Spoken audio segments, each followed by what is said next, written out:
이번 주말엔 꼭 집에 오너라. 시어머니께서 전화를 하시며 단호하게 말씀하셨어요. 갑작스러운 연락에 저는 불안한 마음이 들었습니다. 내가 뭘 잘못했나? 이유도 말씀 안 하시고 이렇게 부르시니 걱정되네. 괜한 걱정이야. 그냥 식사나 하자고 하시는 걸 거야. 어디 편찮으신 건 아닐까? 가보면 알겠지. 남편과 이런저런 얘기를 나누며 시댁으로 향했습니다. 집에 도착하니 시어머니께서 한상 가득 음식을 차려 두고 계셨습니다. 마치 아무 일도 없다는 듯 손녀를 바라보며 따뜻하게 웃으셨죠. 우리는 즐겁게 식사를 했고 후식으로 과일을 먹으며 거실에 둘러앉았습니다.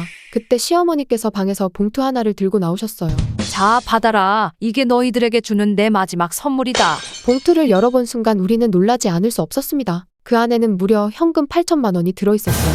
내가 평생 일하면서 모은 퇴직금이다. 너희에게 물려줄 건 이것뿐이니 받아라. 순간 가슴이 먹먹해졌습니다. 우리는 조심스럽게 봉투를 받아왔지만 집에 돌아온 후에도 마음이 편치 않았어요. 여보, 이 돈 우리가 받아도 되는 걸까? 왠지 마음이 무거워. 나도 그래. 당신이 뭐라 할까봐 말 안 했는데 우리 어떻게 하면 좋을까? 사실 저희 부부는 시어머니 노후를 위해 따로 적금을 들어둔 상태였습니다. 마침 그 적금이 만기가 되어 우리는 적금에서 찾은 돈과 시어머니께 받은 8천만 원을 합쳐 총 1억 3천만 원을 들고 다시 시댁을 찾아갔어요. 어머니, 저희가 어머니께 해드릴 수 있는 게 크지 않아서 죄송해요. 어머니께서 힘들게 모으신 퇴직금을 저희가 받을 수는 없어요. 그래서 저희가 준비한 돈과 함께 가져왔어요. 이 돈으로 남은 노후 편하게 보내셨으면 좋겠어요. 어머니 마음만으로도 저희는 세상에서 가장 부자가 된 기분이에요. 그 말을 들으신 시어머니께서는 조용히 눈물을 흘리셨습니다. 저희 부부도 가슴이 뭉클해졌죠. 저희가 잘했다고 생각하신다면 좋아요 눌러주세요. 어머니는 가만히 계세요. 며느리가 식당에서 저에게 한 말입니다. 그날 이후 저는 며느리에게 재산을 물려줘야 할지 고민이 생겼어요. 오랜만에 가족 모임이 있어서 아들 부부가 고급 식당을 예약해 두었어요. 다 같이 모여 식사할 생각에 기분 좋게 식당에 도착했죠. 반가운 마음에 손주들을 안아주며 웃으며 자리에 앉았어요. 그런데 오랜만에 본 손주를 안다가 실수로 물을 엎질렀어요. 당연히 제가 실수한 거니 직접 닦으려고 했죠. 그때 며느리가 얼굴이 빨개지더니 어머니, 뭐 하시는 거예요? 그냥 두세요. 이런 식당에서는 치우시면 안 돼요. 직원을 불러서 치우라고 하면 되잖아요. 창피하게 왜 그러세요? 너무 당황스러웠어요. 며느리의 반응과 생각이 저럴 수도 있나 싶었죠. 내가 엎질렀는데 내가 치울 수도 있는 거지. 그게 왜 창피한 일이냐. 그리고 내가 실수한 걸 직원분이 보면 같이 치워달라고 부탁할 수는 있어도 그걸 당연하게 여기고 함부로 말하면 안 되는 거야. 어머니, 고급 식당은 그런 서비스 비용도 포함된 거예요. 돈 받고 하는 일인데 당연한 거 아니에요? 너는 참 사람 귀한 줄 모르는구나. 어디 가서든 사람 무시하고 그러겠구나. 오늘 하는 행동만 봐도 훤하다. 며느리는 이해가 안 된다는 표정으로 저를 쳐다봤고 아들은 난처한 얼굴로 저를 바라보더군요. 저는 조용히 아들을 불러 말했어요. 며느리 사람 귀한 줄 모르는 것 같구나. 난 너를 그렇게 안 가르쳤는데 너도 잘못됐다는 걸 알면서 방치하는구나. 방치하는 것도 똑같은 거야. 저런 마음 씀씀이로는 재산 한 푼도 물려줄 생각 없으니 알아서 해라. 돈 있으면 더 갑질할 것 같구나. 알아들었지? 아들은 고개를 끄덕이며 말했어요. 알겠어요. 어머니, 죄송해요.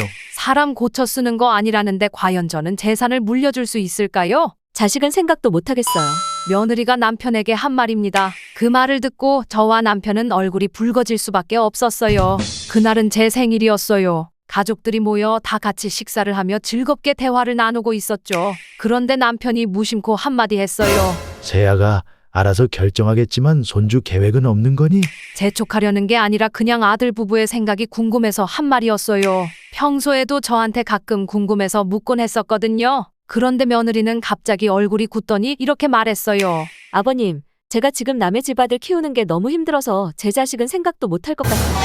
그 말을 듣고 저희 부부는 순간 할 말을 잃었어요. 기가 차고 화가 나더군요. 그런데 정작 아들은 그 말을 듣고도 아무렇지 않게 계속 즐겁게 대화를 나누며 식사를 하고 있더군요. 며느리는 그냥 아직 계획이 없다거나 다른 말로도 충분히 표현할 수 있었을 텐데 굳이 저런 식으로 말해야 했을까요? 저런 말을 들어야 할 만큼 저희가 아들을 잘못 키운 걸까요? 그날 이후 저는 며느리에 대한 생각이 많이 달라졌습니다. 며느리의 말이 잘못됐다 생각하신다면 좋아요 눌러주세요. 우리 시어머니는 돈은 철저하게 계산해야 한다는 주의이십니다. 10원 한 장도 허투루 쓰지 않으시는 분이에요. 검소하신 분이시죠. 남편이 사업을 시작할 때도 사업에 투자 좀 해달라고 애원했지만 시어머니는 냉정하게 이자까지 책정해서 돈을 빌려주셨죠. 그런데 며칠 전 친정엄마가 급하게 수술을 해야 한다는 소식을 들었어요. 수술비가 3천만 원이라는데 저는 당장 마련할 방법이 없었습니다. 수술비 마련 때문에 고민하고 있는데 시어머니께서 조용히 저를 부르셨어요. 다음 날 시어머니 댁에 갔더니 봉투 하나를 내미셨습니다. 이거 내 친정엄마 수술비에 보태거라. 놀란 저는 봉투를 열어보고 기절하는 줄 알았어요. 그 안에는 딱 3천만 원이 들어있었습니다. 어머니, 이건 받을 수 없어요. 제가 어떻게든 마련해 볼게요. 손사래를 치는데 시어머니께서 단호하게 말씀하셨습니다.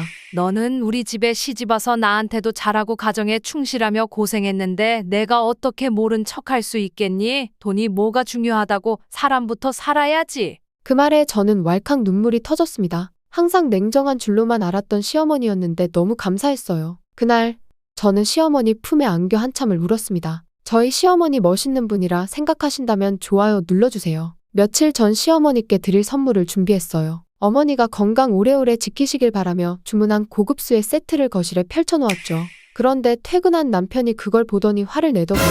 당신 지금 뭐 하는 거야? 아니, 뭐가 문제야? 어머니 건강하실 때 준비해두면 장수한다 해서 미리 준비해두는 건데. 말이 되는 소리래. 살아계신 분한테 수의를 사놓는 게 어딨어? 남편은 얼굴이 벌개져서 노발대발했습니다. 그때 마침 외출했다가 시어머니께서 들어오셨어요. 이게 다 무슨 소리냐? 남편은 저를 쏘아보며 수의를 들이밀었고 시어머니께서는 그걸 보시더니 순간 정적이 흘렀습니다. 그러더니 손으로 쓰다듬으며 말씀하셨어요. 요즘 수위는 이렇게 곱구나. 남편이 경악한 표정으로 쳐다보는데 시어머니께서 한마디 더 하셨습니다.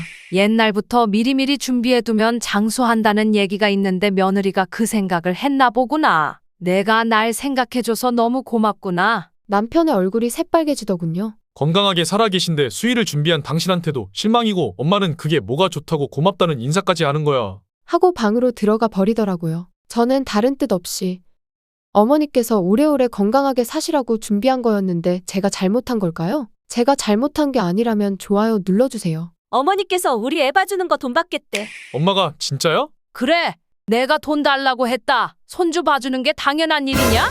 나도 내 시간이 있고 내 약속이 있는데 말도 없이 애 데리고 와서 봐달라고 하면 나는 당연히 봐줘야 하는 사람이냐? 아들과 며느리는 어이없다는 표정이었어요. 애는 저희가 키우고 있잖아요. 어머니께 꾸준히 맡아달라고 한 적도 없는데 어떻게 돈 얘기를 하세요?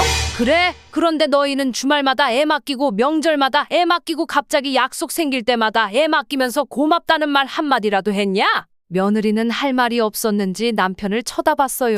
엄마, 그래도 가족인데 갑작스럽게 맡길 수도 있지. 돈까지 받을 필요 있어. 저는 단호하게 말했죠. 그럼 너희 회사에서도 가족 같은 분위기라면서 월급 안 주면 괜찮겠네? 엄마, 회사랑 이거랑은 다른 문제지. 엄마가 손주 봐주는 게 회사 일이랑 같은 거야. 그렇게 얘기하는 게 더 섭섭하네. 앞으로 갑자기 급하다고 손주 맡길 거면 돈 받을 거니 그렇게 알아. 엄마는 약속도 없고 내 시간도 없이 살아야겠어. 내가 너희 때문에 약속 취소하고 일정 엉망된 게 하루 이틀인지 알아? 제가 손주를 봐주는 게 당연한 일일까요? 돈이 필요했던 게 아니라 저에 대한 배려는 하나도 없이 당연하게 생각하는 아들 부부가 괘씸해서 돈을 달라고 했네요. 제가 잘했다고 생각하신다면 좋아요 눌러주세요. 우리 아들은 평범한 회사원이었습니다. 그런데 갑자기 연락이 뜸해지더니 저희 부부를 찾지 않더군요. 처음엔 바쁜가 보다 했죠. 그런데 어느 날 아들이 외제차를 타고 명품 옷을 입은 채 나타났어요. 이게 다 뭐야? 이 차랑 옷들은 다 어디서 났어? 다 비싸 보이는데. 엄마, 나 얼마 전에 로또 당첨됐잖아. 그럼 저축을 해야지. 이렇게 흥청망청 쓰면 어떡하려 그래? 제가 알아서 해요. 그 이후 아들은 연락이 없었어요. 걱정되는 마음에 조심스레 연락을 해도 안 받거나 바빠요. 나중에 연락드릴게요. 딱 잘라 말하더니 연락을 끊었습니다. 그렇게 2년이 흘렀습니다. 그동안 아들 소식은커녕 명절에도 얼굴 한 번 안 비쳤죠. 그런데 얼마 전 문 앞에서 허름한 차림의 남자가 쭈뼛쭈뼛 서 있는 겁니다. 자세히 보니 우리 아들이었어요. 엄마, 나 좀 도와줘. 몰골을 보니 말이 안 나오더군요. 비싼 차 타고 다니던 아들이 이제는 초라한 옷에 떨고 있었습니다. 돈 다 어디 갔어? 눈물을 글썽이며 말하더군요. 엄마, 다 날렸어. 친구들이 투자하면 더 불려준 데서 맡겼는데 사기였어. 큰돈 받을 때는 제가 알아서 한다며 부모도 모른 척하더니 거지가 되니 찾아온 겁니다. 아들을 받아주긴 했지만 앞으로 아들이 어떻게 살지 걱정되네요. 지금도 자기 믿고 돈 좀 빌려달라 하는데 딱 잘라 거절하고 있어요. 제가 냉정해야 한다면 좋아요 눌러주세요. 얼마 전 남편이 저녁을 먹다가 뜬금없는 얘기를 꺼냈어요. 여보, 우리 올해부터 명절마다 식구들이랑 여행 가는 거 어때? 응? 그게 무슨 소리야? 다들 명절마다 음식 장만하느라 힘들잖아. 차라리 우리 가족끼리 해외여행 가는 게 낫지 않아? 솔직히 시댁과 여행 가는 게 나쁘다고 생각하지는 않았어요. 그런데 이어지는 남편의 말에 어이가 없었죠. 그러니까 이번 설부터 우리 장모님 댁은 안 가고 우리 식구들이랑만 여행 다니자. 뭐라고? 어차피 내 친정은 가까우니까 명절 아닌 날에 가도 되잖아. 근데 우리 부모님이랑 형님네는 바쁘니까 명절 때라도 다 같이 모여야지. 순간 기가 막혀서 말이 안 나왔습니다. 당신 지금 그 말이 말이 된다고 생각해? 뭐가 문제야? 우리 부모님도 서운하실 거 아니야? 그럼 우리 엄마는 안 서운할 것 같아? 아니, 내 친정은 가까우니까 평소에 가면 되잖아. 저희 엄마는 아버지가 돌아가시고 혼자 계신 데다 저는 외동딸이었어요.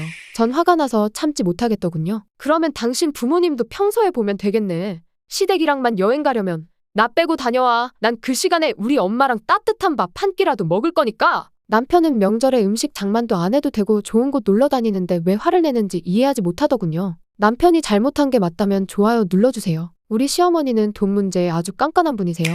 손주는 내가 봐줄 테니 한 달에 50만 원만 줘라. 갑자기 이런 말씀을 하셨죠. 저는 재택근무 중이라 딱히 손주를 맡길 이유가 없었어요. 평소에 그런 말씀을 하시는 성격이 아니시라 의아했죠. 그날 밤 남편에게 살짝 물어봤어요.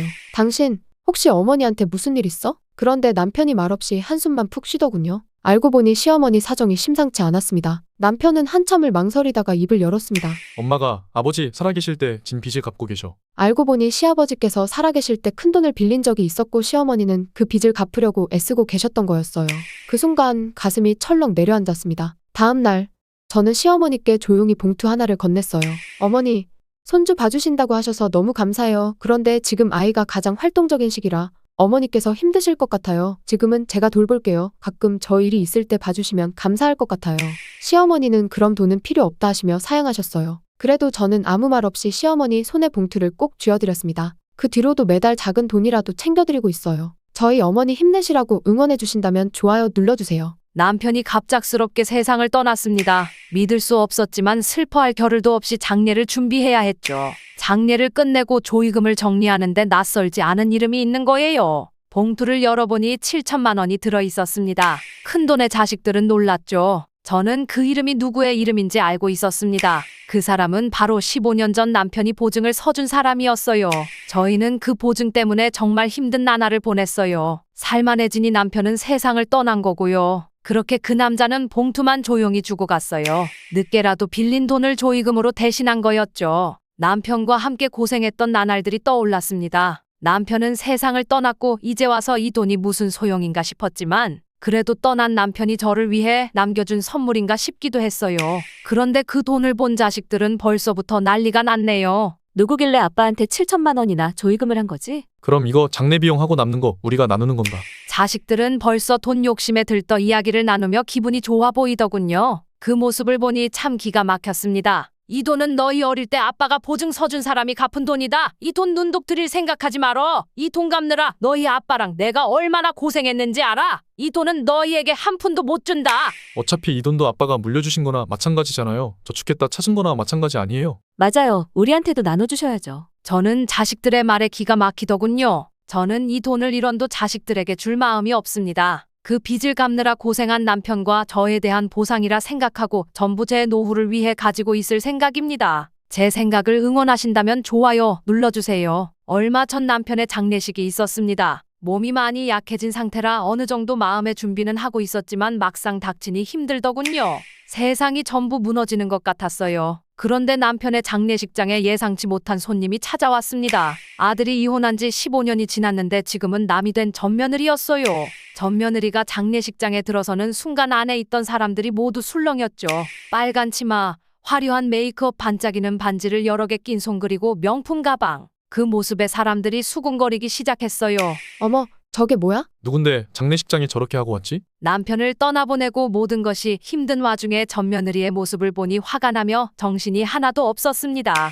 그런데 얘도 갖추지 못한 맏며느리가 저를 보며 환하게 웃더군요. 어머니, 그동안 잘 지내셨죠? 넌 어떻게 알고 왔니? 애들이랑은 연락하는데 진섭이가 전화했더라고요. 듣고도 안 올 수는 없잖아요. 그런데 그 차림은 뭐야? 넌 장례식장 올 때 기본도 몰라? 당연히 알죠. 그치만 저 이혼하고 이렇게 성공해서 잘 살고 있다는 거 보여주고 싶었어요.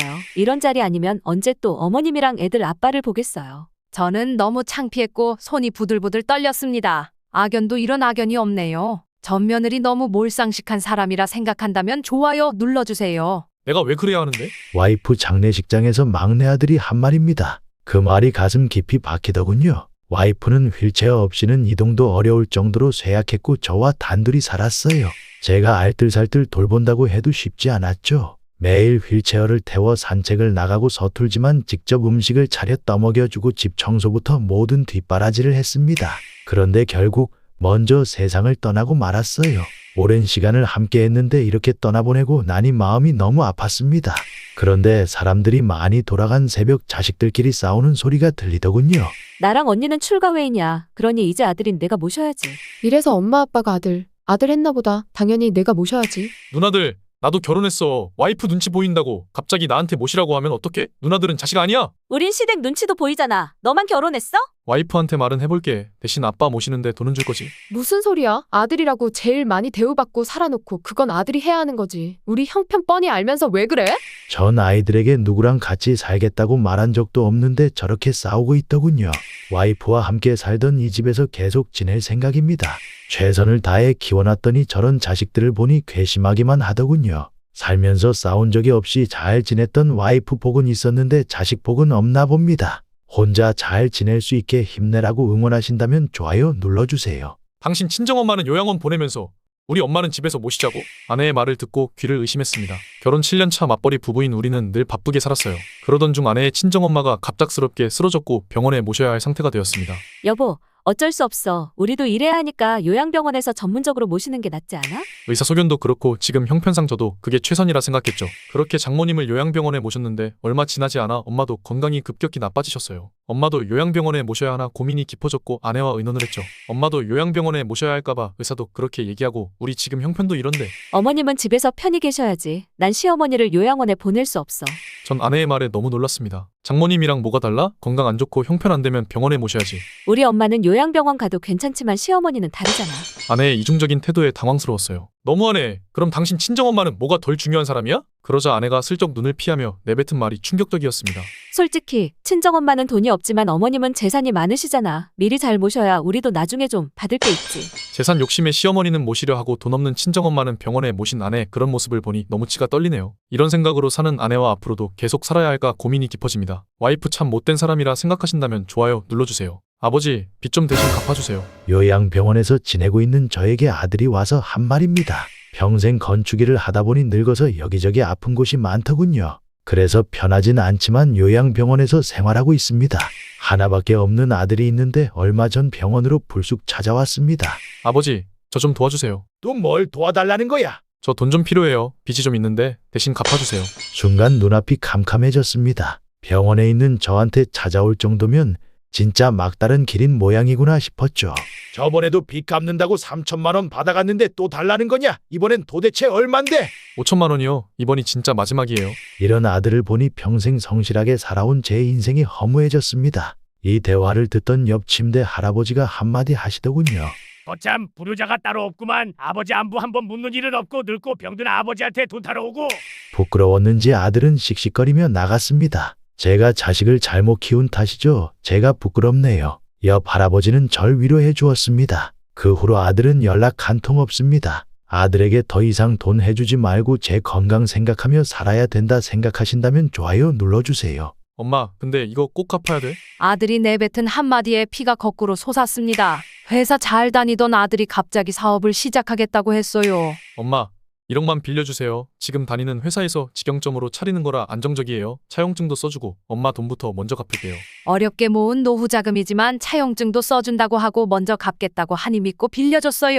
그런데 2년이 지나도 돈을 갚기는커녕 전화도 뜸해지더군요. 그래서 하루는 아들 사업장으로 찾아갔어요. 그런데 매장에는 아들이 없었고 직원들만 있더군요. 사장님 어디 가셨나요? 사장님 개인 볼일 보신다고 나가셨어요. 누구시라고 전해드릴까요? 아니에요. 다시 찾아올게요. 수고하세요. 그렇게 나오는데 아들이 차에서 내리더군요. 양손에는 백화점에서 쇼핑한 쇼핑백으로 가득했습니다. 매장한다고 빌려준 돈 이제 갚아야 하지 않겠어? 엄마, 근데 이거 꼭 갚아야 돼? 그 말을 듣는 순간 너무 어이가 없었습니다. 뭐라고? 너 지금 그게 무슨 소리야? 부모 자식 간의 돈 문제로 그러는 거 아니야. 어차피 물려줄 재산. 미리 줬다고 생각하면 되잖아. 숨이 턱 막혔습니다. 그건 내가 쓸 노후 자금이야. 너에게 물려줄 돈이 아니라고. 엄마, 집 빚잖아요. 그거로 노후 자금하면 되지. 이미 준 돈은 재산 미리 준 거다 생각하세요.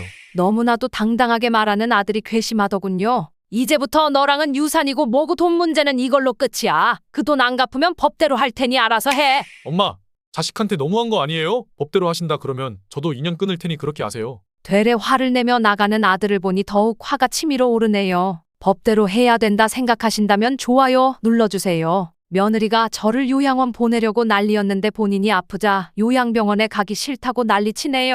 며느리랑 같은 아파트에 사는데 저는 늘 스트레스를 받았어요. 며느리는 툭하면 어머니, 요양병원 가셔야죠. 이렇게 지내는 건 서로에게 너무 힘들어요. 라며 저를 압박했어요. 그러던 어느 날 건강검진을 받은 며느리에게 청천벽력 같은 소식이 들려왔습니다. 심각한 허리디스크에 당뇨까지 겹쳐 당장 장기 치료가 필요하다는 진단이 나왔어요. 당장 요양병원에 들어가야 할 며느리는 울상이 되었죠. 네가 그렇게 말하던 요양병원 이제 둘이 손잡고 들어가게 생겼구나. 저 꼭 요양병원까지 가야 하나요? 수술하고 집에서 치료받으면 될 것 같은데. 내가 말하던 요양병원이 그렇게 좋다면서? 다른 사람 고생시키지 말고 둘이 같이 손잡고 들어가면 되겠네. 며느리는 당황하며 눈치를 보더니 아들을 붙잡고 생떼를 쓰기 시작했어요. 여보, 나 꼭 병원에 입원해야 돼? 수술하고 재활은 집에서 통원 치료받으면 되잖아. 이러다 나 우울증 올 수도 있어.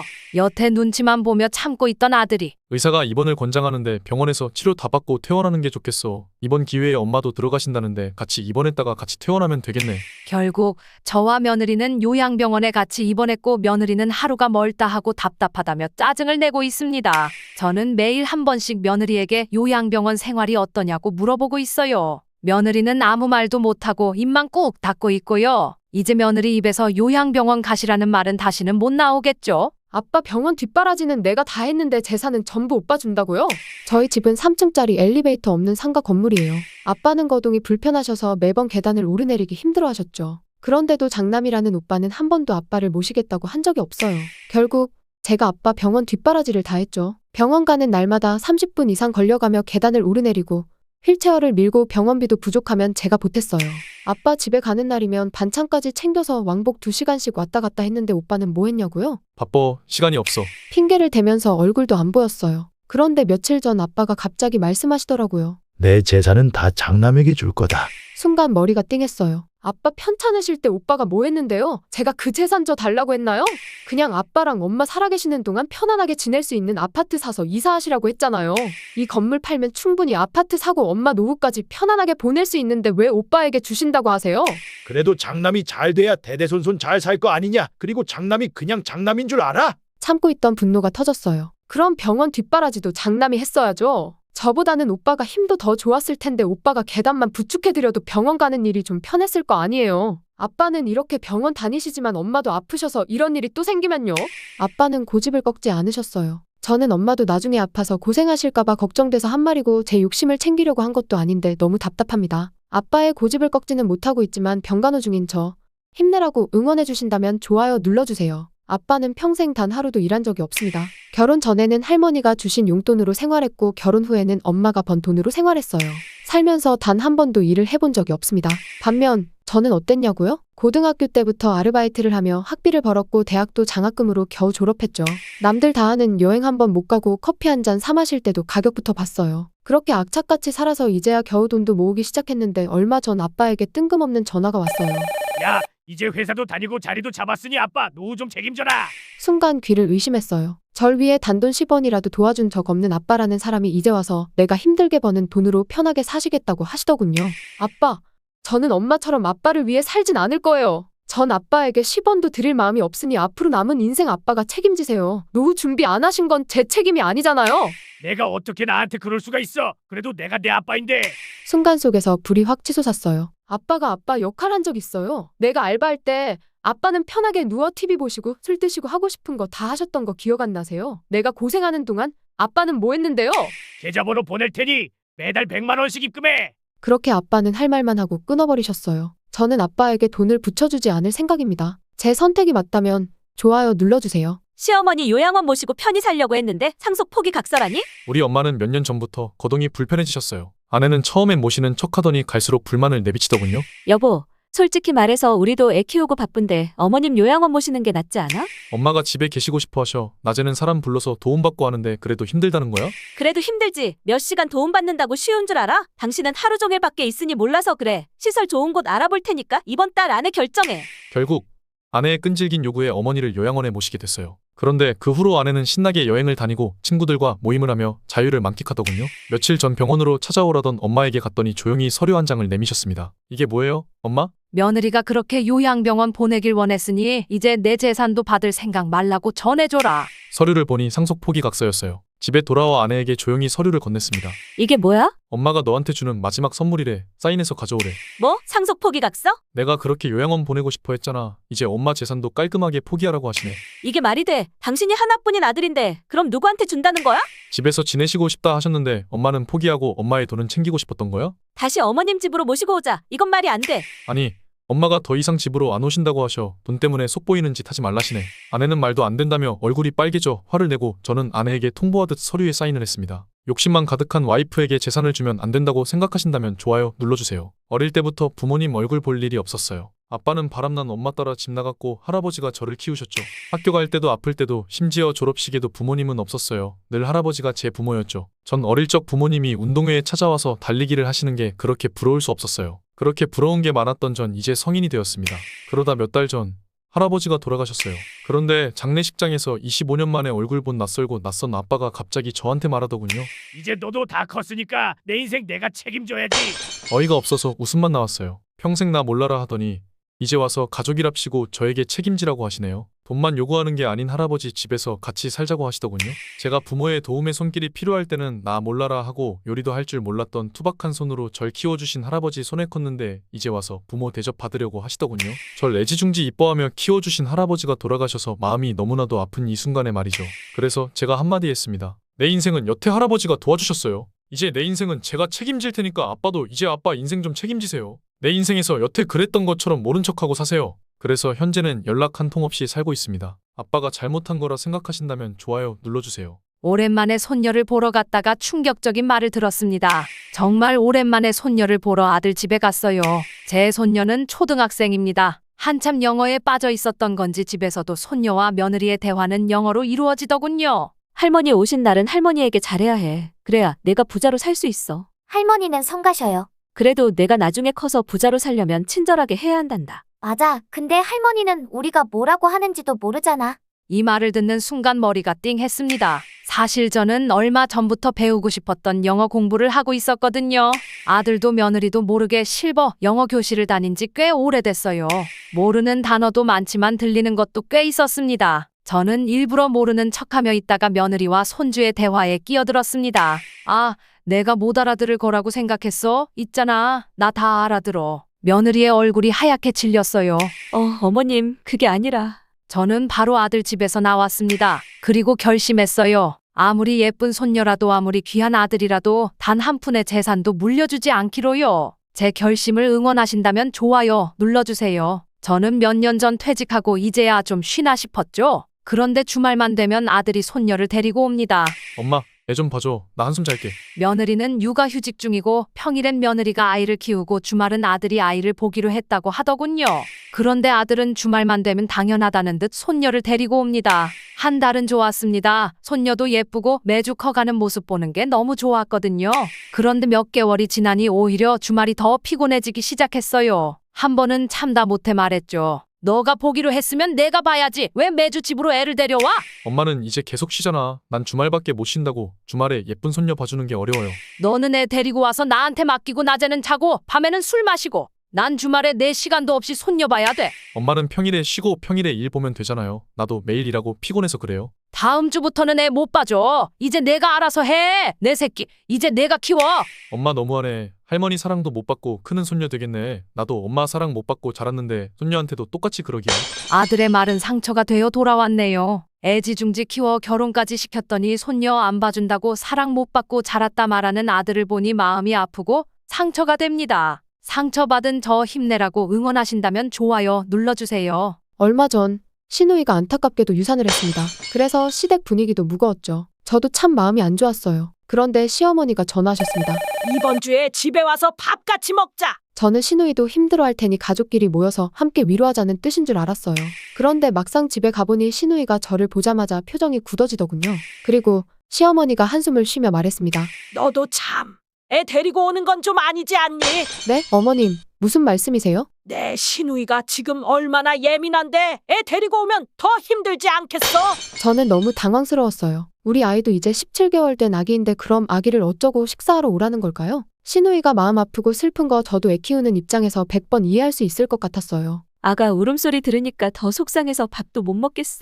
그럼 저랑 아이는 빼고 남편만 불러서 식사를 하셨으면 좋았을 텐데 라는 생각까지 들더군요. 남편이 그제야 눈치를 보며 저를 쳐다봤습니다. 여보, 엄마랑 누나도 속상하니까 우리 그냥 얼른 밥 먹고 가자. 저는 참다 못해 말했습니다. 그럼 앞으로 시누이 있는 자리엔 당분간 저희 참석하지 말까요? 아니, 무슨 그렇게까지 하니? 그냥 내가 조금만 더 배려하면 되지. 저희 아이도 어린데 시누이 눈치 보며 사랑받을 자격도 없는 걸까요? 제가 억울할 것 같다 생각하신다면 좋아요 눌러주세요. 아들 몰래 사고 쳐서 빚 생긴 며느리 저보고 갚아달라네요. 어느 날 며느리에게서 급하게 연락이 왔습니다. 어머님, 잠깐 뵐 수 있을까요? 급한 일인 것 같아 나가봤더니 며느리가 한숨을 쉬며 말하더군요. 어머님, 사실 저 좀 도와주실 수 있을까요? 무슨 일인데 그래? 제가 지훈 씨한테는 말 못했는데요. 카드값이랑 몇 가지 일로 좀 돈이 필요해요. 무슨 돈? 그게 이번에 카드값 못 내면 카드도 전부 정지되고 카드 대출 받은 것도 연체되면 저 신용불량자 돼요. 어디다 썼길래 그렇게까지 된 거야? 지훈이는 알아? 아니요. 아직 몰라요. 알면 난리 날 거예요. 지훈 씨 알면 당장 이혼하자 그럴 거예요. 그러니까 어머님이 좀 도와주시면 안 될까요? 나중에 꼭 갚을게요. 저는 한숨이 나왔습니다. 아들에게도 말 못하고 어렵다는 시어머니인 저에게까지 찾아와 이렇게 말할 정도면 진짜 급하긴 급했나 보다 싶었죠. 너 지금 내게 지훈이한테 비밀로 하고 도와달라는 거냐? 네, 그냥 한 번만 도와주시면 정말 다시는 이런 일 없을 거예요. 도대체 어디다 썼길래 이 정도까지 된 거야? 며느리는 아무 말 없이 고개만 숙였습니다. 저는 고민해보겠다고 집으로 돌아왔고 아들에게 말을 해야 하는지 고민이네요. 제가 이 일을 아들에게 말하는 게 맞다면 좋아요 눌러주세요. 딸이 결혼하고 싶은 남자라며 소개를 해줬어요. 5년을 만났다는데 첫인상은 젠틀하고 성실한 사람 같았죠. 그런데 상견례 자리에서 예비사위가 이런 말을 하더군요. 어머님, 저는 지금까지 신용카드를 한 번도 안 만들고 살아왔습니다. 참 알뜰하게 살아왔구나 싶었어요. 그래서 결혼해서도 잘 살겠구나 싶었죠. 그런데 이어지는 말에 순간 귀를 의심했습니다. 앞으로도 전 신용카드도 대출도 없이 살려고 합니다. 그래서 신혼집은 지연이 신용이 좋아서 지연이 앞으로 풀대출 받아서 결혼 준비하려고 합니다. 이건 무슨 소리일까요? 뭐? 우리 딸 이름으로 대출을 받겠다고? 반반 부담도 아니고 딸 이름으로 전부. 갚는 거야 당연히 같이 갚아 나가야죠. 그렇지만 제 이름으로 대출은 못합니다. 어이가 없어서 딸을 쳐다봤죠. 딸은 머뭇거리며 말을 흐렸습니다. 결혼도 안 했는데 시작부터 딸 이름으로 빚부터 질 생각을 하는 예비사위를 보니 화가 치밀어 올랐습니다. 그럼 대출받고 부족한 부분은 어떻게 하려고 그러나? 최대한 대출받은 한도에서 맞춰봐야죠. 그럼 자네는 모아둔 돈은 없는가? 모아둔 돈은 있지만 결혼 자금으로 쓸 생각은 없습니다. 결혼은 둘이 하는 건데 대출받아 똑같이 부담해야죠. 그렇게 우리 딸에게만 위험을 감수하라는 건가? 난 이 결혼 허락 못하겠는데? 장모님, 너무 옛날 사고방식 아닌가요? 요즘은 다 이렇게 결혼해요. 남자만 집해가고 그러란 법 있나요? 이런 예비사위를 믿고 결혼시킬 수 있을까요? 제가 결혼 반대하는 게 맞다면 좋아요 눌러주세요. 아빠가 돌아가셨다는 연락을 받았습니다. 비록 아빠와 함께한 시간은 많지 않았지만 마지막 가는 길만큼은 지키고 싶었어요. 당연히 저도 아빠의 자식이니까요. 그런데 장례식장에 도착하자마자 이복 오빠들이 저를 막아섰습니다. 내가 여기 올 자격이나 있어? 너희 엄마가 우리 집에서 나간 지가 몇 년인데 감히 여기 발을 들여? 문 앞에서 실랑이 하다가 결국 저는 장례식장 안으로 들어가지도 못했습니다. 아빠 영정 사진을 보며 마지막 인사조차 할 수 없었죠. 장례가 끝난 뒤 큰 오빠가 저를 찾아왔습니다. 그리고 봉투 하나를 내밀더군요. 이거 사인해. 아버지 재산 포기 각서야. 순간 피가 거꾸로 솟는 것 같았습니다. 아빠 장례식장에도 못 들어가게 하고 살면서 단 한 번도 찾아온 적 없던 오빠라는 사람이 이제 와서 재산 때문에 저를 처음으로 찾아온 거예요. 나한테 상속받을 자격 없다면서 이건 왜 가져왔어요? 큰오빠는 한숨을 쉬며 말했습니다. 내가 괜히 들쑤시고 다니면 복잡해지니까 깨끗이 정리하자는 거야. 저는 각서를 찢어버렸습니다. 나 아빠 재산 포기 안 해요. 아빠 장례식도 못 들어가게 해놓고 저한테 포기 각서를 쓰라고요? 이복 오빠는 그제야 당황하기 시작했습니다. 이복 오빠들이 왜 장례식장에서 막아섰는지 이제야 알 것 같았습니다. 아빠의 유산 때문이었네요. 평소에도 가족 취급도 못 받았지만 돈 앞에 이복 오빠들은 너무 잔인했습니다. 제가 끝까지 포기하지 않는 게 맞다면 좋아요 눌러주세요. 제 남편은 엄청난 짠돌이에요. 결혼 전부터 절약하는 모습에 결혼해서 잘 살 수 있겠다고 생각했죠. 그런데 아기를 낳기 전부터 남편과 약속했어요. 출산 후 산후조리원에서 2주 동안 몸을 회복한 후 집으로 돌아가기로요.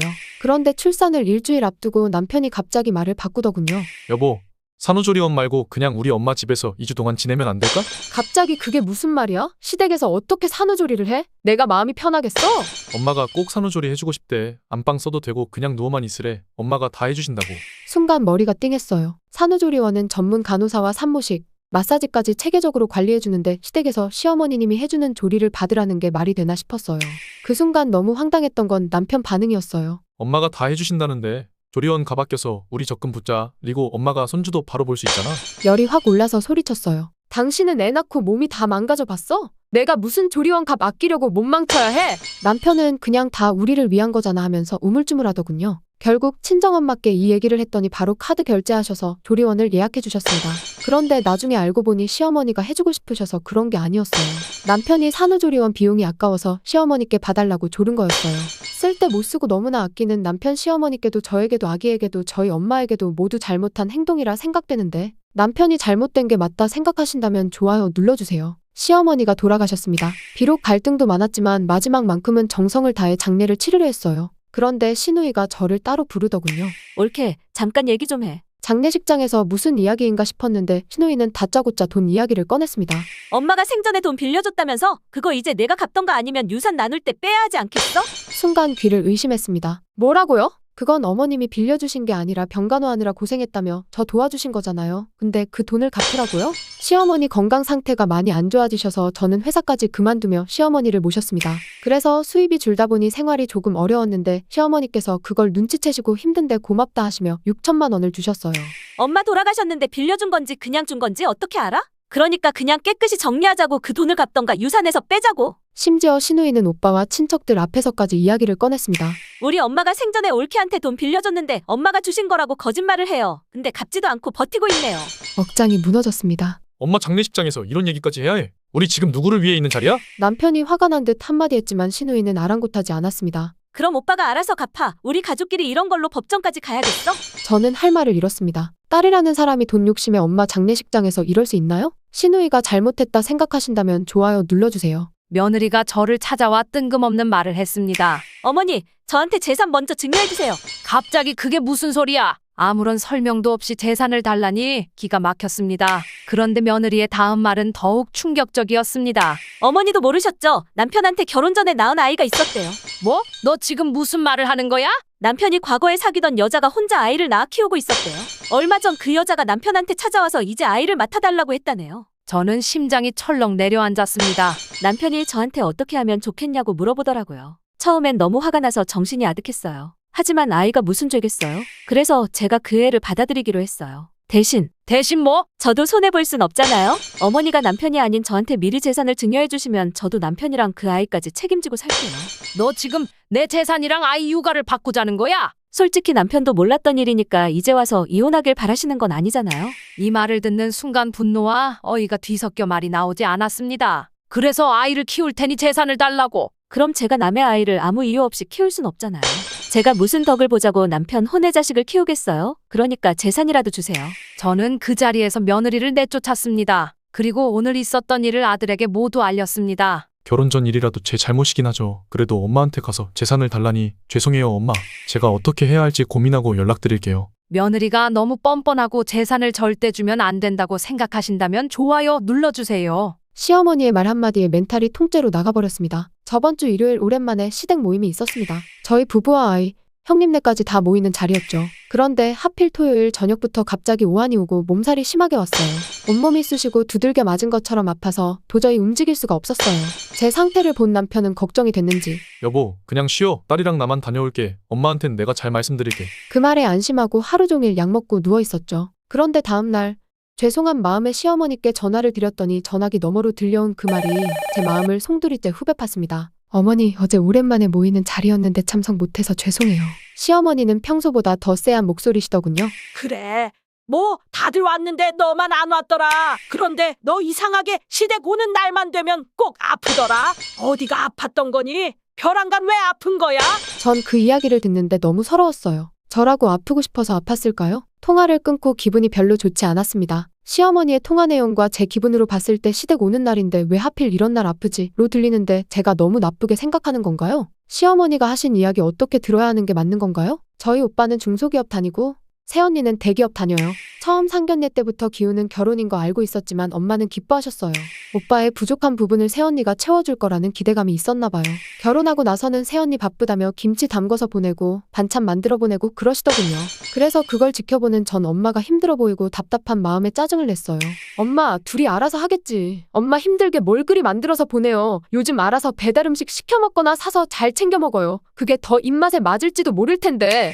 둘이 같이 회사 생활하는데 얼마나 바쁘겠어. 네 오빠는 출장도 많은데 그럼 네 언니 혼자 더 힘들 거 아냐. 그러니 해줄 수 있는 건 해줘야지. 그래서 상견례 때부터 저희 집은 새언니에게 의리된 것 같았어요. 저도 두 사람 다 맞벌이라 바쁜 거 알죠? 그런데 문제가 생겼습니다. 새언니가 이제는 조카까지 맡아달라고 합니다. 어머니 한 달에 150만 원 드릴 테니까 손주 좀 봐주시면 안 될까요? 다른 사람은 믿을 수가 없어서요. 말이 쉽지. 저희 엄마 올해 칠순이에요. 관절도 안 좋고 고혈압도 있으세요. 출장 많은 오빠 대신 육아를 해달라는 건가요? 전 엄마에게 절대 안 된다고 했지만 엄마는 뭐라고 하시는지 아세요? 그래도 아들인데 어떡하니? 너네 오빠랑 언니 돈 버는 것도 힘든데 고생 덜하게 도와야지. 제 속이 뒤집어집니다. 저희 엄마가 손주를 맡으면 안 된다고 생각하신다면 좋아요 눌러주세요. 너는 내 친정엄마 버리고 우리 집에 뻔뻔하게 앉아있냐? 시어머니의 말에 순간 머리가 아팠어요. 엄마는 몇 년 전부터 치매 증상이 나타났어요. 초기에는 저와 주민센터에 요청해 간호를 하고 했었는데 어느 날부턴가 저를 못 알아보시더라고요. 어느 날은 길을 잃고 경찰서에서 모시고 오고 했습니다. 결국 전문적인 보호가 필요해 요양원에 모셔야 할 수밖에 없다고 판단했죠. 엄마를 두고 오는 길. 차 안에서 얼마나 울었는지 몰라요. 제가 24시간 간호할 수 있는 상황도 아니고 저까지 몰라볼 정도로 아프신 걸 보니 전 얼마나 마음이 아팠을까요? 그런데 집에 도착하자마자 시어머니가 저를 쏘아붙였어요. 참 별일이야. 지 애미는 요양원 보내면서 남편은 뒷바라지 잘해주네. 어머니, 그게 무슨 말씀이세요? 우리 아들이 힘들게 번 돈으로 내 친정엄마까지 챙겨줬는데 결국은 버렸네. 어머니, 그런 말씀 마세요. 저도 얼마나 가슴이 찢어지는지 몰라요. 그래? 그럼 나 늙으면 나도 요양원 보낼 거지? 결국 시어머니는 아들이 번 돈으로 친정엄마 도와준 게 아까웠고 시어머니도 치매 걸리면 요양원에 보낼까봐 저런 말씀을 하시는 거였어요. 아니요. 어머니가 치매 걸리시면 저희가 책임지고 잘 모실게요. 됐어. 내가 치매 걸리면 내가 어떻게 알겠어. 요양원 보내도 하나도 기억 못하겠지. 너 같은 며느리한테 기대도 안 해. 엄마 그만하세요. 너까지 이러겠다는 거냐? 장모님도 힘드시고 와이프도 얼마나 힘든 결정이었는지 아세요. 와이프도 어쩔 수 없는 선택이었어요. 됐어. 나중에 내 팔자도 뻔히 보인다. 남편이 엄마 치매 증상 보일 때부터 돈이며 마음 씀씀이며 아낌없이 해줬어요. 그런 마음을 알기에 제가 엄마 요양원 모시기 전날 남편에게 한 약속이 있었죠. 여보, 여태 고마워. 아무것도 묻지 않고 옆에서 힘이 돼주고 도와줘서. 시어머니가 안 아프시면 가장 좋지만 같은 일이 일어나면 내가 꼭 모실게. 전 그 약속을 지킬 거고 이런 상황에서도 꿋꿋하게 버티는 저 응원하신다면 좋아요 눌러주세요. 아파트 사줄게. 대신 조건이 있어. 상견례가 끝나고 저와 남자친구를 불러 예비 시어머님이 하신 이야기였죠.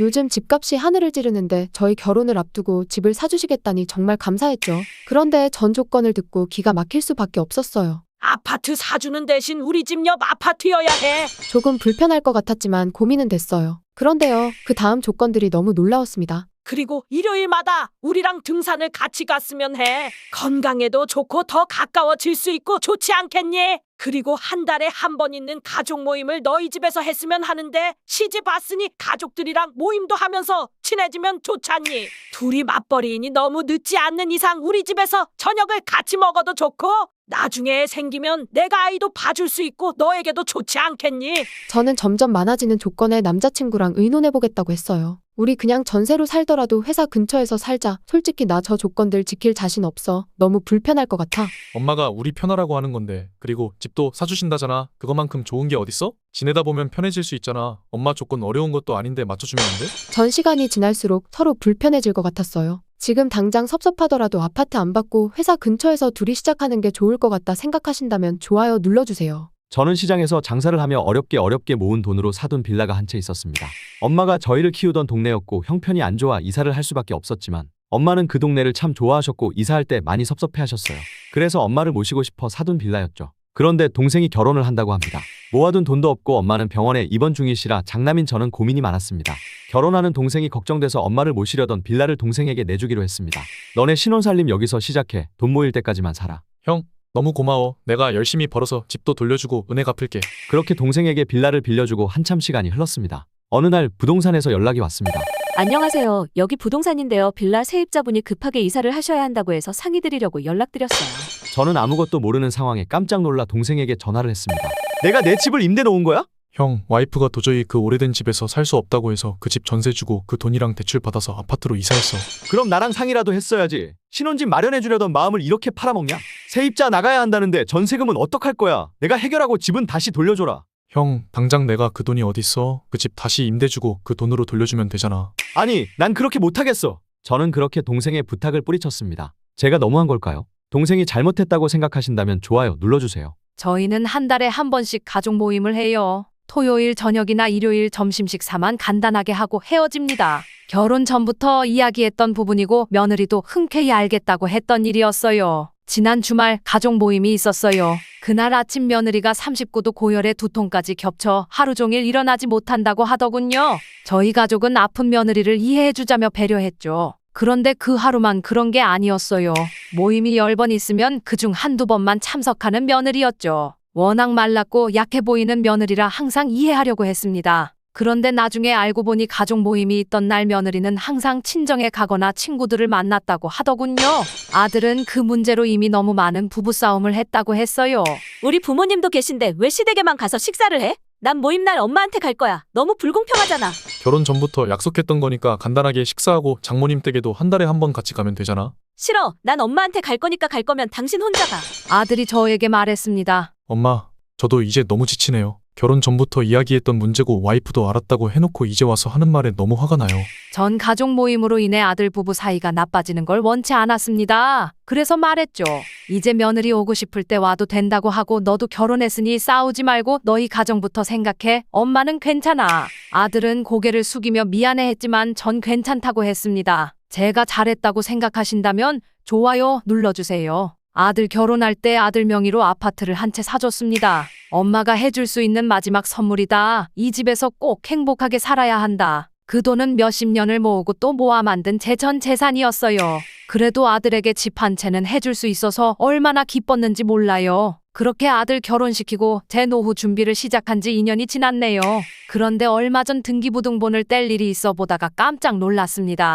아들 이름으로 되어 있어야 할 아파트가 며느리 이름으로 바뀌어 있었던 거예요. 너무 화가 나고 울컥해서 바로 아들에게 전화를 걸었습니다. 아파트 명에 어떻게 된 거야? 왜 너에게 사준 게 미니 이름으로 되어 있는 거야? 엄마가 어떻게 아셨어요? 어떻게 된 거냐고? 결혼 전부터 민이랑 약속했었어요. 엄마가 아파트 사주면 1년 뒤에 명예 바꿔주기로요. 뭐라고? 엄마가 너희 잘 살라고 해준 아파트지만 그래도 상의도 없이 어떻게 이럴 수 있어? 엄마, 명의가 뭐가 중요해요? 그래도 잘 살면 더 좋은 거 아니에요? 제가 해주고 싶었어요. 엄마가 알면 반대하고 지금처럼 화내실 것 같아서 말 못한 거고요. 그날 밤 저는 잠 한숨도 못 잤습니다. 제가 아껴가며 모은 모든 돈이 한순간에 날아간 듯했고 그 세월이 너무 허무하게 느껴졌어요. 공동 명의도 아니고 며느리에게 단독 명의로 넘긴 아들이 지금은 꼴도 보기 싫어서 당분간 연락하지 말라고 했습니다. 이게 말이 되나요? 전 어떻게 해야 하나요? 속상하고 화가 날 일이라고 생각하신다면 좋아요 눌러주세요. 자식들이 생기고 나선 자식들을 위해서만 살았습니다. 아이들 학원비, 대학 등록금, 결혼자금, 자식들 집 전세 보증금까지 전부 해줬어요. 낮에는 회사 다니고 돈이 부족할 땐 야간에 대리운전이며 아르바이트까지 하며 그렇게 아이들 뒷바라지를 했어요. 이게 부모된 도리라고 생각했죠. 학교 졸업시키고 회사에 취직한 아들이 저에게 한 말이 아직도 기억에 남습니다. 아빠, 제가 취직을 했어요. 아빠가 전부 도와주셔서 여기까지 온 거예요. 감사합니다. 제가 열심히 해서 효도할게요. 그러던 아들이 결혼 준비를 하면서부터 집을 사달라고 하고 결혼 비용을 보태달라고 하며 부탁 같은 때를 쓰더군요. 당연히 해줬습니다. 결혼까지 다 시키고 혼자가 된 저에게 자식들이 효도하냐고요. 명절에도 전화 한 통만 오고 항상 바쁘다는 핑계로 얼굴 못 본 지 꽤 된 것 같습니다. 그렇게 지내다 보니 자식들에게 기대했던 모든 것들을 조용히 내려놓게 되더군요. 지금은 매달 들어오는 연금과 퇴직금 그리고 작지만 가진 재산으로 제가 하고 싶었던 걸 하며 살고 있습니다. 그리고 자식들에게 단체통 메시지를 보냈습니다. 난 이제 너희에게 할 도리는 다 한 것 같구나. 너희에게 물려줄 재산이 얼마가 남을지 모르겠지만 큰 기대는 하지 말아줬으면 좋겠다. 남은 인생 내가 가진 것들로 즐기며 편하게 지낼 생각이니 말이다. 자식들 다 키우고 노후가 되어보니 날 지켜주는 건 내 이름으로 된 통장과 재산이라는 것을요. 공감하신다면 좋아요 눌러주세요. 아빠는 결혼 전부터 가수가 꿈이셨다고 합니다. 그런 아빠는 엄마와 결혼한 후에도 평생 기타만 치고 노래만 부르며 살았어요. 40년 동안 항상 저와 엄마와 함께하는 식사 자리에서 빠짐없이 하시는 말씀이 있었습니다.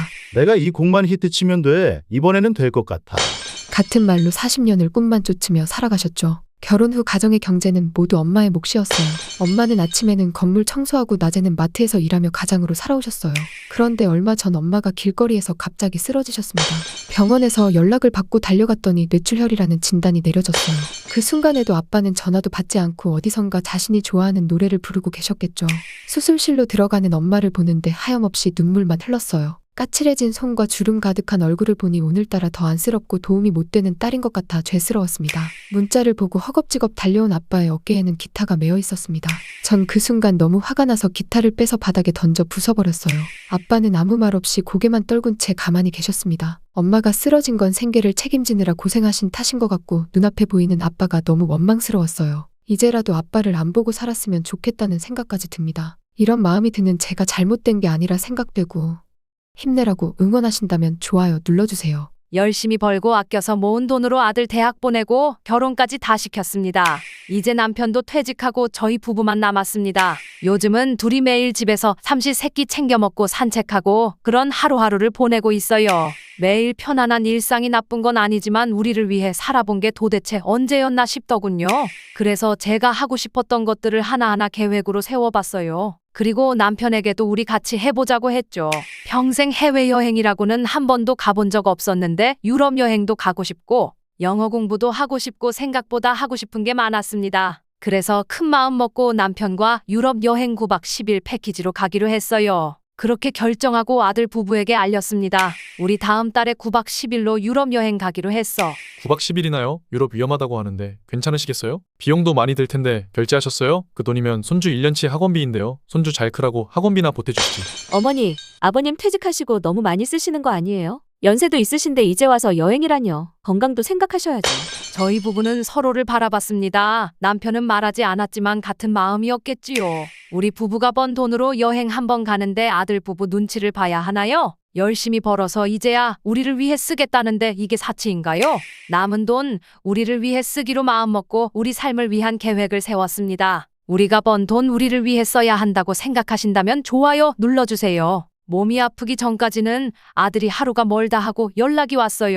엄마, 무릎은 괜찮으세요? 병원은 다녀오셨어요? 의사는 뭐래요? 뭐 필요한 거 없어요? 아들인데도 알뜰살뜰 세심하게 챙기길래 내가 아들 하나는 잘 키웠구나 싶어 몸은 아팠지만 마음은 참 좋았습니다. 알뜰살뜰 챙기는 아들에게 뭐라도 해주고 싶어서 사업 자금 부족할까 싶어 가지고 있던 작은 상가를 팔아 아들에게 도움을 줬습니다. 그렇게 도와주고 나 아들은 사업이 바쁜지 연락이 점점 뜸해지기 시작했어요.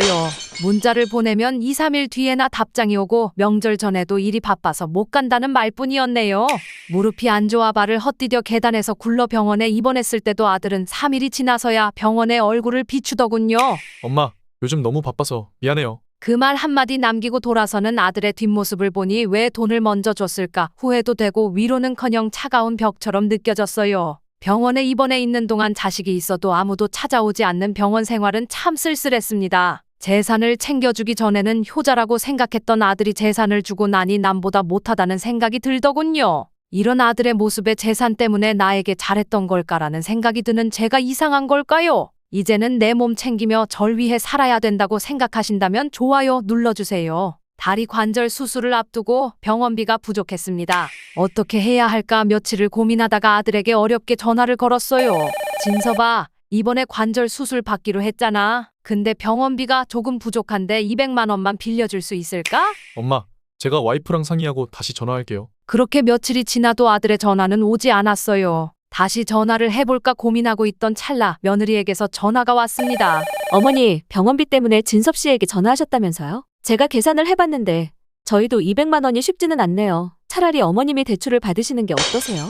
그 얘기를 듣는 순간 많은 생각이 머리를 스쳐 지나갔습니다. 평생 은행에 대출이라고는 받아본 적 없었는데 200만 원 때문에 대출을 받으라는 이야기를 아들 부부에게 들으니 화가 나면서 내가 아들에게 이런 존재인가 싶은 마음이 들더군요. 전 아들에게 물려주려고 이 아파트만큼은 손 떼고 싶지 않았습니다. 하지만 며느리의 그 말을 듣는 순간 이 아파트는 남은 내 노후를 위해 써야겠다는 생각이 들었어요. 앞으로 남은 노후 아들 부부에게 손 벌리지 않고 내 노후를 내 자신이 책임져야겠다는 마음으로 주택연금을 신청했습니다. 아들보다 나 자신을 생각하며 살기로 한 제 선택을 응원하신다면 좋아요 눌러주세요. 시골에서 농사짓고 살고 있습니다. 그런데 이번에 서울 병원에 검사를 받을 일이 생겼습니다. 이틀 정도 서울에 머물러야 해서 딸에게 전화를 했어요. 엄마, 너희 집에 이틀 정도 재워줄 수 있어? 그럼요. 언제든지 괜찮아요. 그렇게 딸 집에서 이틀 정도 지내기로 하고 마음 편히 올라갔습니다. 첫날은 딸, 사위, 손주 모두 일찍 들어와 저를 반겨주더군요. 잘 사는 딸의 모습을 보니 마음이 흐뭇했어요.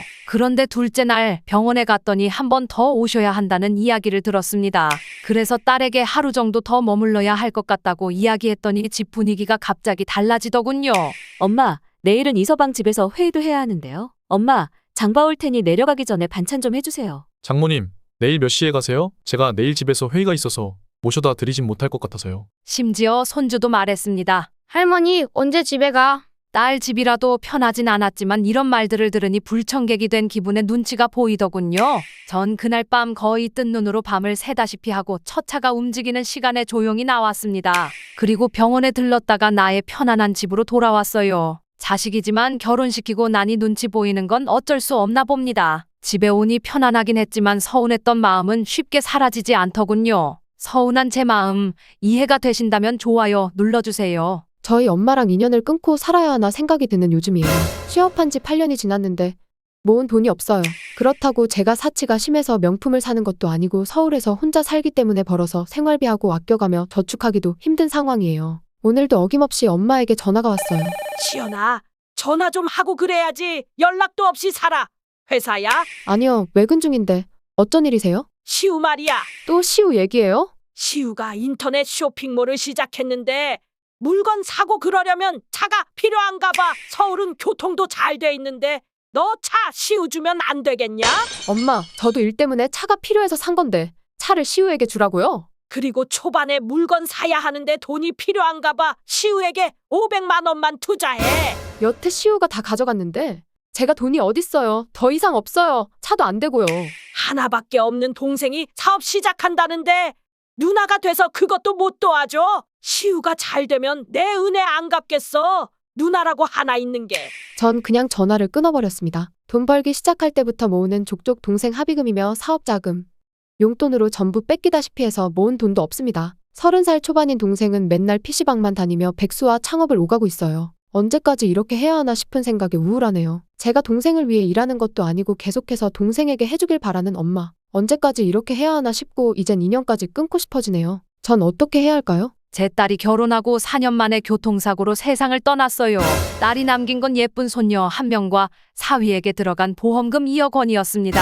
전 슬퍼할 겨를도 없이 돌이 지난 손녀 걱정부터 해야 했어요. 이제 돌이 지난 아이를 누가 돌봐야 하나, 내가 봐야 하나. 딸이 남긴 유일한 혈육인데 어쩌면 좋을까 너무 걱정이 되었죠. 그런데 사위가 그 걱정을 아는 듯 제 손을 잡으며 말하더군요. 장모님, 너무 걱정 마세요. 제가 지연이가 줄 사랑까지 해서 더 많이 사랑하고 아껴가며 잘 키울게요. 우선 아이가 어린이 엄마에게 맡기고 급하면 장모님께도 연락드릴 테니 가끔 도와주세요. 그리고 꼭 한 달에 한 번은 해지드리고 찾아뵐게요. 전 사위가 안쓰럽고 걱정도 됐지만 그 말이 너무 고마웠어요. 지연이가 남긴 2억도 꼭 해지를 위해 쓸 거니 너무 걱정 마시고요. 정말 잘 키우겠습니다. 그 말을 믿고 또 믿었어요. 그런데 얼마 전 백화점 안에서 팔짱 끼고 웃으며 걷는 커플이 보였어요.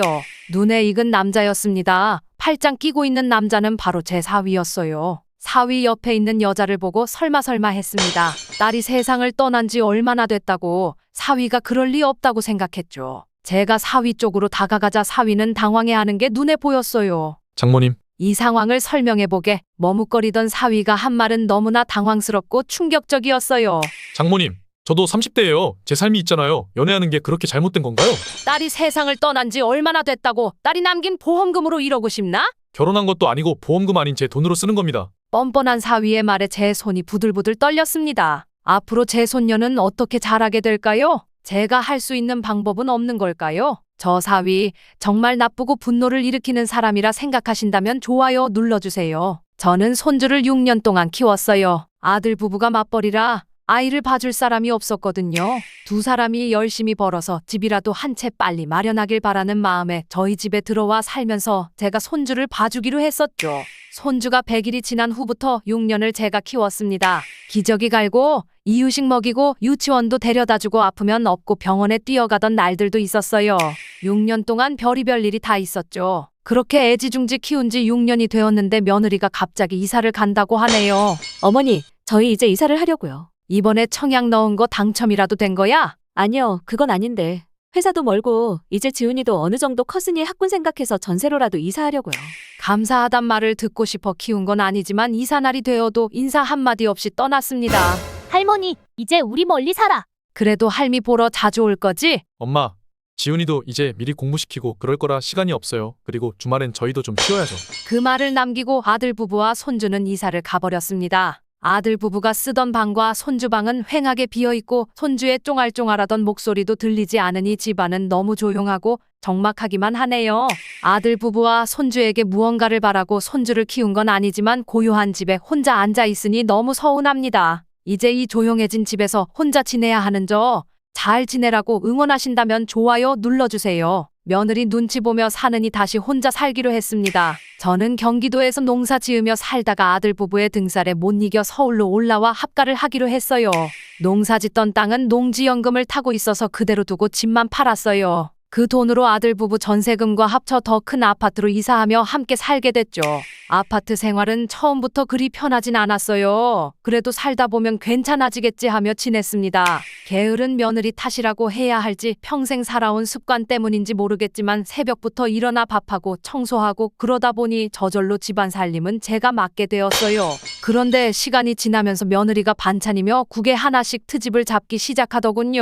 어머님, 오늘도 국에 소금이랑 간장 많이 넣으셨죠? 이렇게 짜게 먹으면 안 돼요. 어머님, 제가 이 물건은 건드리면 안 된다고 말씀드렸잖아요. 며느리 말투에서 가시가 느껴졌습니다. 어느 날 화장실에서 나오는데 제 방을 들여다보며 며느리가 혼잣말하는 걸 들었어요. 이 방 서재로 만들면 좋을 텐데. 그렇게 눈치 아닌 눈치를 보는 날이 쌓이고 더 이상 이렇게는 못 살겠다는 생각이 들었습니다. 집 팔고 아파트 이사할 때 준 돈은 미리 준 유산이라 생각하기로 하고 제 집을 따로 구했습니다.